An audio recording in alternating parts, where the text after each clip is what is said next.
On Monday, President Bush sure seemed to be shifting his definition of success in Iraq, a term that has apparently replaced the term victory in Iraq. On Monday, President Bush kind of, sort of, finally seemed to suggest that a troop withdrawal might be warranted. If the kind of success we are now seeing continues, it will be possible to maintain the same level of security with fewer American forces. Then, in an almost incomprehensible response to a question about troop levels, the president encouraged people to take a look back. Quote, "If you look at my comments over the past 8 months, it's gone from a security situation in the sense that we're either going to get out and there will be chaos or more troops. Now the situation has changed, or I'm able to speculate on the hypothetical. Isn't that remarkable?" My take. I'm a lawyer. I look at words carefully. What is remarkable is how the president changes definitions to fit his agenda. The rules, the standards, any effort to judge this war objectively are constantly subverted by the almost dizzying shift in terminology and targets set and then reset by the administration.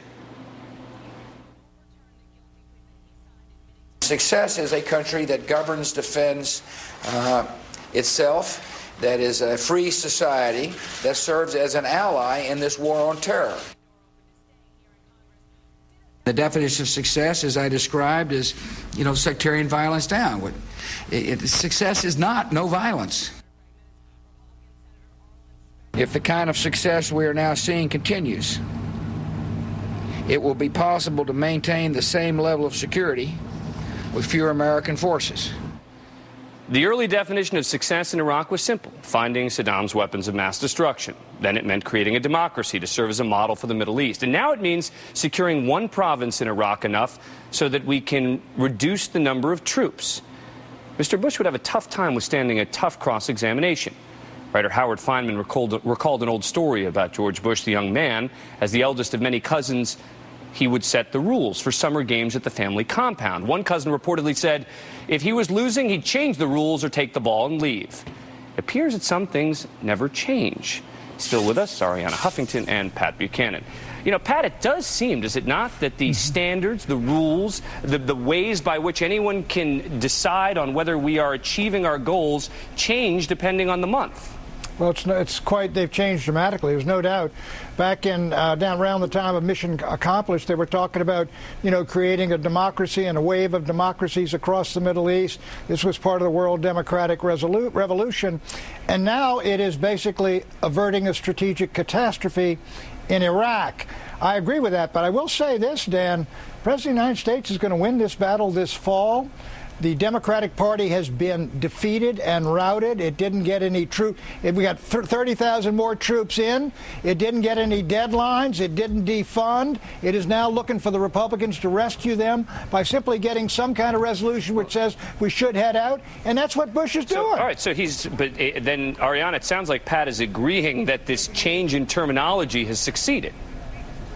It sounds as though Pat is asking the Democrats to show more spine, and I want to join Pat in asking the Democrats to show more spine. Absolutely, because right now Pat basically concedes that this is a very weird definition of success. Even if you just take Anbar County and forget the rest of Iraq, it is very significant to note that Anbar traffic includes Fallujah, and Fallujah, 3/4 of the buildings have been destroyed. There is no car traffic allowed there. Masses of people have actually been put into prison, and unemployment is at 80%. But see, here's the problem. We can debate those sorts of statistics every day. People will cite other statistics to refute it. My concern, I think the easiest way to address this is to say you can't keep changing the goal line. You can't keep changing the words to describe what a win is. But you have to, Dan. You have to. But at least you got to admit what you're doing. Let me explain why. Real quick, look, and I got to get in there. Okay, fine. Look, if you said we're going to create a Western-style democracy in Iraq, American people said no, we can't do it. If he says we got to avert disaster, he can hold his coalition. But he's not saying we got to avert disaster. You're saying that. He sure is. He's talking about a Holocaust, talking about slaughter, talking about the end of Vietnam, talking about Cambodia. Come on, Dan. That's what's holding the country behind it. You may be right. but that doesn't mean that there's a concession that that's the reality. There's a big difference, Pat, between the reality and the words that are being used. Sure. So speaking of the words, let me bring in Eric Hirschberg. He runs a big successful ad agency in the country, and he's an expert in this issue of using language to change opinions. I want you to listen to this soundbite from the president on Monday talking about the decision to reduce troop levels. My decision about troop levels.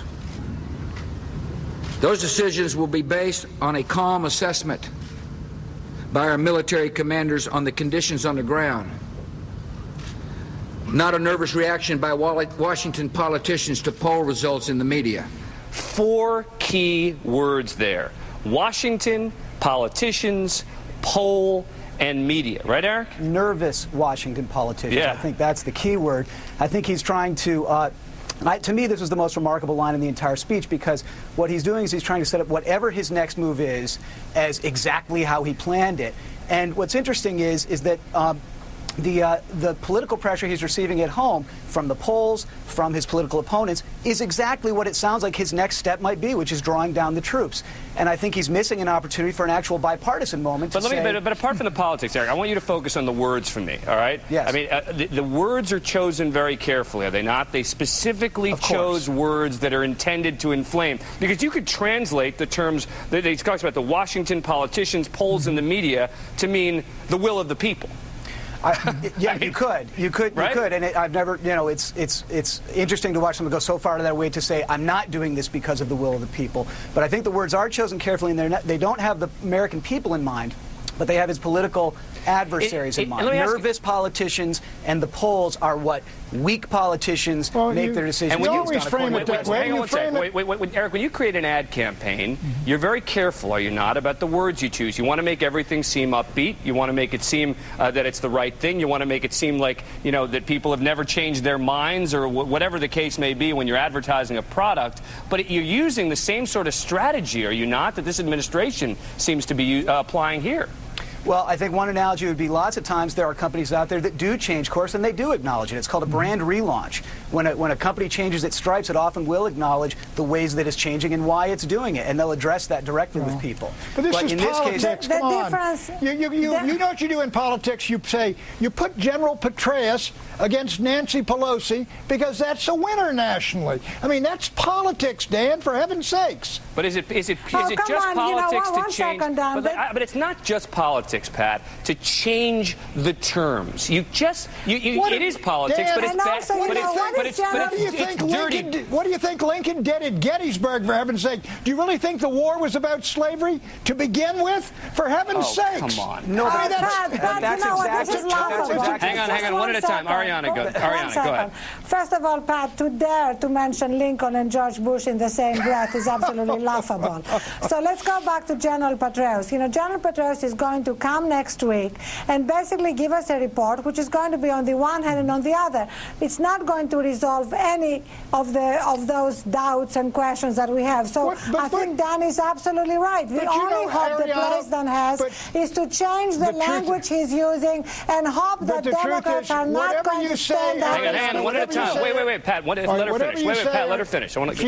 She did finish. You done? Okay. Yeah, whatever Arianna says, Bush is going to win this. He's going to roll Reid and Pelosi, and they're going to get a little, say, 5,000 troops, maybe coming home by Christmas. He's winning it. It's a political war, and you're right. He's shifting his ground, as you do in war.